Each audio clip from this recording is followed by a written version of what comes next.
এর বয়ফ্রেন্ডের সাথে শাশুড়ির লুচ্চামি। তুমি যদি আমার কথায় রাজি না হও তাহলে আমি চিৎকার করে মানুষ জড়ো করব। নিশি কাপড় চোপড় গোছাচ্ছে, স্কলারশিপ নিয়ে লন্ডনে যাচ্ছে। বিকেল 4টায় নিশির ফ্লাইট। এইদিকে নিশির মা সোফায় বসে কফি খাচ্ছে, দেখতে টসটসা যুবতী। অবশ্য নিশি তাদের একমাত্র মেয়ে, নিশির বাবা লন্ডনে থাকে। ঠিক এমন সময় নিশির বয়ফ্রেন্ড তরিকুল আসলো। নিশির মাকে দেখা মাত্র বলল, আসসালামু আলাইকুম। নিশির মা বুবলি বলল, ওয়ালাইকুম সালাম। হঠাৎ ওই যুবককে দেখে টাসকি খেয়ে গেল। বলল, কে তুমি? তরিকুল বলল, আন্টি আমি নিশির বয়ফ্রেন্ড, আমরা একসাথে চলাফেরা করি। এবার বুবলি মনে মনে ভাবলো, এরকম লম্বা হ্যান্ডসাম একটা লোকের আমার খুব প্রয়োজন। তরিকুল আবার বলল, আন্টি নিশি কোথায়? বুবলি বলল, এই তো ভেতরের রুমে আছে, তুমি যাও ওখানে, কোনো সমস্যা নেই। এবার তরিকুল রুমের ভেতর চলে গেল। তরিকুল ভেতরে ঢুকে বলল, হাই নিশি, কেমন আছো? নিশি দৌড়ে এসে জড়িয়ে ধরে বলল, এতক্ষণ দেরি করলে কেন?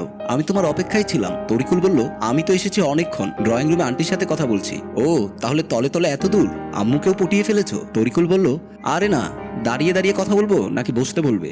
নিশি বলল, ও সরি, আমি ভুলে গেছি, বসো। এবার দুজন খাটের উপরে বসলো। এমন সময় ড্রয়িং রুম থেকে আম্মা আসলো, নিশির পাশে গিয়ে বসলো। নিশি বলল, আম্মা এর নাম তরিকুল, আমার বন্ধু। বুবলি বলল, তুই পরিচয় করিয়ে না দিলে কি হবে, ছেলেটা খুব ভালো, আমার পছন্দ হয়েছে।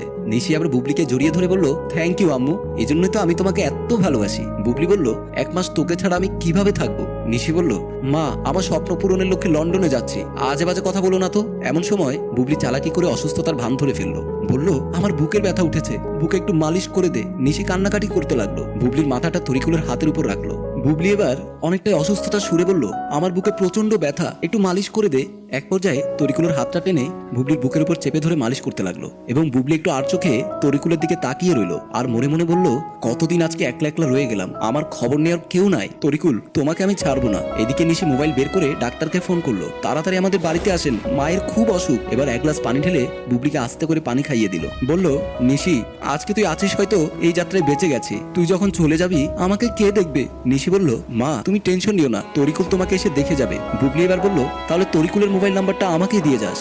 এদিকে নিশির ফ্লাইটের টাইম হয়ে গেল। নিশি মাকে জড়িয়ে ধরে বলল, আমার লক্ষ্মী মামুনি, তুমি তরিকুলকে এভাবে মেনে নেবে আমি কোনোদিনও ভাবতে পারিনি। আমার টাইম হয়ে গেছে, আমি চলে যাচ্ছি, তরিকুল এসে তোমাকে মাঝে মধ্যে দেখে যাবে। এ কথা বলে দুজনে বের হয়ে গেল। পরের দিন সকালবেলা নিশি ফোন করে বলল, আম্মা আমি পৌঁছে গেছি, কোনো সমস্যা হয়নি তো? নিশি বলল, না মা, একদম বরাবরই পৌঁছে গেছি, কোনো সমস্যা হয়নি। তুমি ঠিকমতো ওষুধ খেও, আমি তোমার সাথে পরে কথা বলবো, আগে আমি আরেকটু ফ্রি হয়নি। এই কথা বলে নিশি ফোন রেখে দিল। বুবলি মোবাইল হাতে নিয়ে মনে মনে ভাবলো, এই সুযোগে তরিকুলকে আমি একটু ফোন দেই। তরিকুল ওই সময় বাসায় শুয়ে রইল। এমন সময় বুবলি ফোন করলো। তরিকুল রিসিভ করে বলল, আসসালামু আলাইকুম আন্টি, কেমন আছেন? বুবলি বলল, ওয়ালাইকুম সালাম, ভালো নেই, তুমি কোথায়? তরিকুল বলল, বাসায় আছি আন্টি। বুবলি বলল, তুমি কি এখানে আসতে পারবে? তরিকুল বলল, কেন আন্টি, আমার শরীরটা কেন জানি ভালো যাচ্ছে না, আমি কি ডাক্তার নিয়ে আসবো? বুবলি বলল, আগে তুমি আসো, পরে না হয় ডাক্তার নিয়ে আসবে। ঠিক আছে বলে তরিকুল মোবাইল রেখে দিয়ে শার্ট গায়ে দিয়ে বের হয়ে গেল। নিশি লন্ডনে তার বান্ধবী রিমিকে বলল, জানিস আমার বয়ফ্রেন্ড তরিকুল আমাকে কতখানি ভালোবাসে? রিমি বলল, ছেলেদের ভালোবাসা আমি বিশ্বাস করি না। বলল, আমি ভিডিও কল দিব, তরিকুলকে তোর সাথে কথা বলিয়ে দিব। রিমি বলল, তরিকুল না ছায়, খবর নিয়ে দেখ তুই চলে এসেছিস, এতক্ষণে আরেকজনকে নিয়ে ফুর্তি করছে। পুরুষ মানুষদের আমি একদম বিশ্বাস করি না। নিশি আর রিমি বাড়াবাড়ি করছে এবং হাসাহাসিও করছে। এদিকে তরিকুল বাসায় এসে ঢুকলো, ঢুকে ডাকাডাকি শুরু করলো, আন্টি কোথায় আপনি? এদিক ওদিক তাকাতে লাগলো। এমন সময় ভেতরে রুম থেকে বুবলি বলল, আমি ভেতরে আছি, এইদিকে আসো। তরিকুল গিয়ে বুবলির পাশে বসলো। বুবলি আস্তে করে তরিকুলের হাতটা টেনে বুবলির বুকের উপর রেখে বলল, ঠিক এই জায়গায় ব্যথা করছে। তরিকুল লজ্জা পাচ্ছে, হাত সরিয়ে ফেলার চেষ্টা করছে। বুবলি কিছুতেই হাত ছাড়ে না। এবার আস্তে করে তরিকুলকে বুবলি জড়িয়ে ধরে খাটের উপর শুয়ে দিল। তাড়াহুড়ো করে তরিকুল উঠে গেল। বলল, ছি ছি আন্টি, এইসব কি করছেন? বুবলি কাছে এসে তরিকুলের শার্টের বোতাম খুলতে লাগলো আর বলল, বেশি কথা বলে লাভ নেই, তুমি যদি বেশি চালাকি করার চেষ্টা করো তাহলে আমি চিৎকার করে বাইরের লোকজন জড়ো করব এবং বলবো তুমি আমার সাথে খারাপ কিছু করার চেষ্টা করছো, তখন তোমার মান সম্মান কোথায় যাবে? কি জবাব দিবে আমার মেয়ে নিশিকে? তরিকুল ভয় পেয়ে গেল। বলল, আন্টি আপনি এমনটা করতে পারেন না।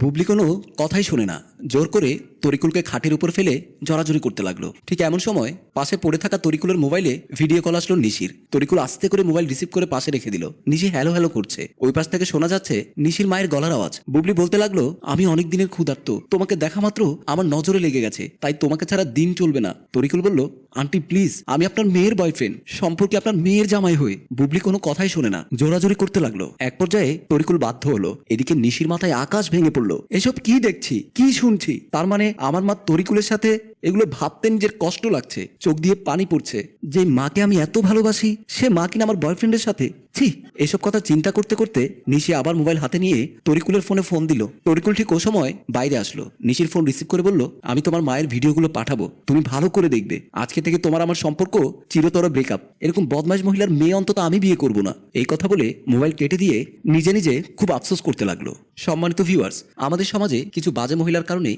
এই সমাজের কালচার প্রায় ধ্বংসের পথে। গল্পটি ভালো লাগলে লাইক, কমেন্ট, শেয়ার করে পাশেই থাকবেন।